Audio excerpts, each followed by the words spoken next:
네, 안녕하세요. 데일리 아티슈 김전입니다. 네, 오늘도 특별한 소식 많이 준비했으니까요. 놓치지 마시고 영상 끝까지 확인해주세요. 네, 그럼 4월 3일 데일리 아티슈 시작하겠습니다. 먼저 간밤 뉴욕 증시에서 주요 지수는 국제 유가가 급등하면서 반등에 성공했습니다. 개장 직전에 미국의 주간 신규 실업수당 청구 건수가 665만 건으로 역대 최고치를 기록하면서 경기 침체에 대한 우려가 커졌습니다. 하지만 이날의 첫 번째 미 증시 이슈인 트럼프 대통령이 사우디아라비아와 러시아가 감산에 합의할 수 있다고 예상한다는 발언에 상승세로 전환했습니다. 최근 코로나19 사태와 더불어서 항공기들이 셧다운에 들어갔고 원유 수요가 감소한 데 이어서 러시아와 사우디의 유가 전쟁까지 이어지면서 계속해서 유가는 폭락세를 기록하고 있었습니다.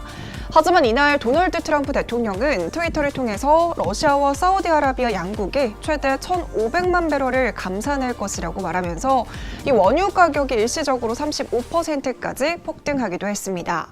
이렇게 유가 폭등에 힘입어서 장 초반 하락세던 다우지수는 장중 한때 530포인트까지 오르면서 증시를 이끌었고요.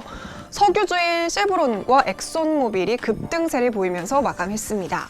네, 국내 증시에서도 오늘 정유주인 S오일과 흥구석유 그리고 SK이노베이션 등이 장 초반 강세를 보였습니다. 네, 두 번째 미 증시 이슈는 앞서 잠깐 언급했던 미국의 실업자 수 폭증입니다. 이날에는 주간 신규 실업수당 청구 건수가 발표가 됐는데요. 전주에도 이미 사상 최고치를 기록했지만 그때보다 334만 1000명 폭증한 664만 8000명을 기록했습니다.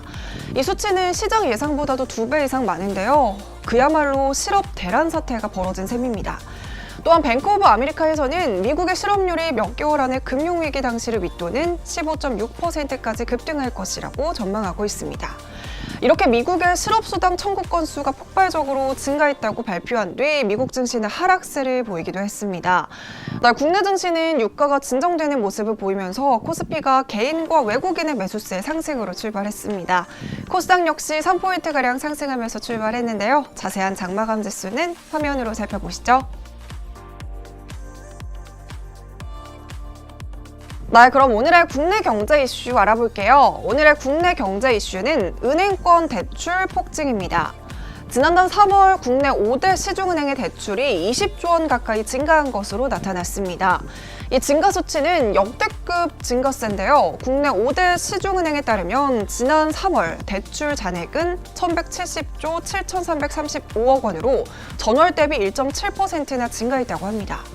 1년 전 3월 증가액과 비교하면 약 7배가량 늘어난 겁니다. 특히 기업 대출이 4배가량 증가했고요. 그중 대기업의 대출 비중이 큰 폭으로 늘어났다고 합니다.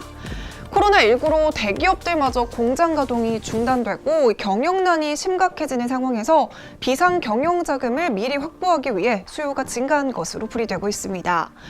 중소기업의 대출 역시 증가했습니다. 정부에서 코로나19 피해 중소기업을 지원하기 위해서 은행권에서 대출 문턱을 대폭 낮추면서 전월 대비 5조 3,619억 원가량 늘어났습니다.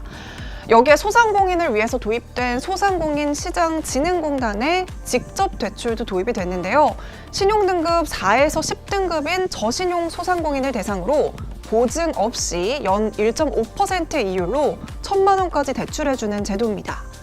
이 직접 대출이 시행된 일주일 만에 1만 건이 넘는 신청을 받았을 뿐더러 대부분의 소상공인들이 모두 1,000만 원 대출을 신청을 하고 있어서 이 대출 재원이 조기에 고갈될 수 있다라는 우려도 나오고 있습니다.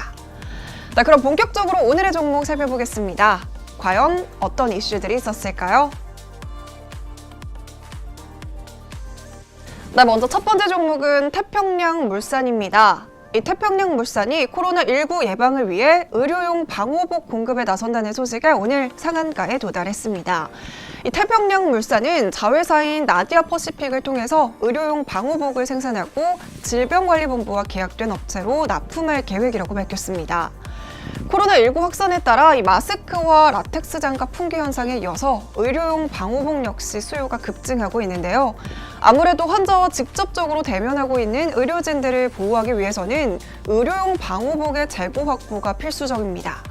이에 따라 마스크뿐만 아니라 의료용 방호복을 기부하는 연예인과 기업들도 정말 많았었죠. 여기에 나디아 퍼시픽은 의료 제조업체로 태평양물산의 자회사이기도 한데요. 현재 베트남과 미얀마에 있는 생산 법인에서 100만 장 이상의 방호복과 부츠 커버를 납품하기 위한 생산에 들어갔다고 합니다. 베트남 생산법인은 3월 초에 생산 투입을 시작해서 지난 21일과 29일 방호복 10만 장을 첫 출고를 했고요.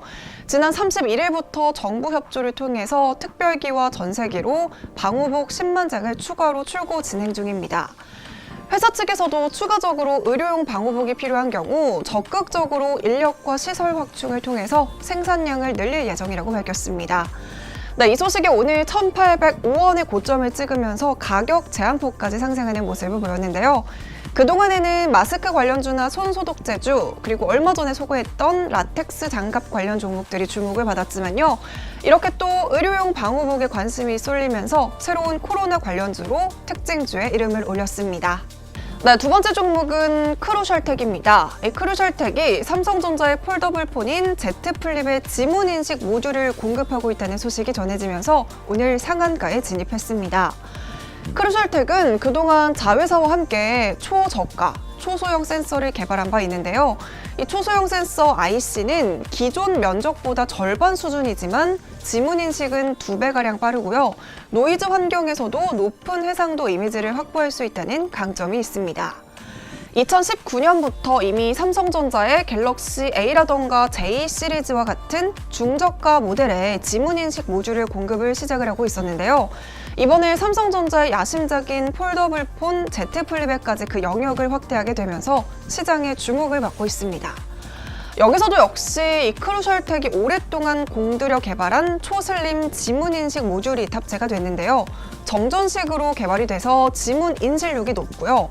사이드면에 장착이 되어 있기 때문에 스마트폰의 디자인에도 여러 다양성을 부여할 수 있습니다. 그리고 비용 측면에서도 다른 방식의 지문 인식 모듈에 비해서 훨씬 저렴하다고 합니다. 크루셜텍은 이번 Z 플립 모듈 공급을 시작으로 앞으로도 다양한 제품군의 크루셜텍 모듈이 적용될 것으로 보고 있는데요. 이에 따라 실적 개선에도 기대가 쏠리고 있습니다. 네, 이렇게 오늘은 태평양물산과 크루셜텍 소식으로 데일리하드 이슈 마무리하겠습니다. 네, 이번 한 주도 수고 많으셨습니다. 즐거운 주말 보내시고요. 오늘도 시청해주셔서 감사합니다.